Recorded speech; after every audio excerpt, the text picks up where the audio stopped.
Viral ngayon sa social media ang isang gold medalist matapos madawit sa tinaguriang viral skandal na mabilis na kumalat sa iba't ibang platform.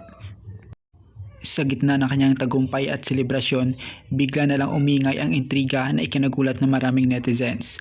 Umano may kumakalat na post at screenshots na wala pang malinaw na pinanggalingan. Ayon sa mga taga-suporta, walang matibay na ebidensya at posibleng gawa-gawa lamang ito para sirain ang pangalan ng atleta sa kasagsagan ng kanyang kasikatan.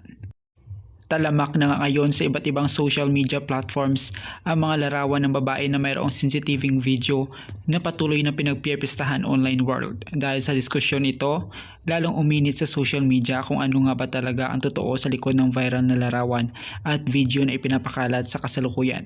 Hinahintay ngayon ng marami kung maglalabas ba ng opisyal na pahayag ang nasabing babae upang linawin ang mga katanungan at issue patungkol sa kanya.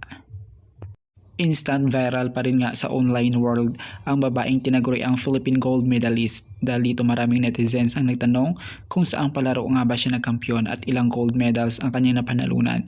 Umiikot ngayon sa iba't ibang social media platforms ang mga larawan ng isang sikat na TikToker na kilala na sa pangalang Cry4Z matapos kumalat ang mga post na may caption na isa di umano siyang gold medalist. Dahil dito maraming mga netizens ang nakikurious at nagre-research upang alamin ang katotohanan sa likod ng kumakalat na mga video at litrato. Marami din ang nagsasabi na tila scam lang ito at ipinapakalat sa social media.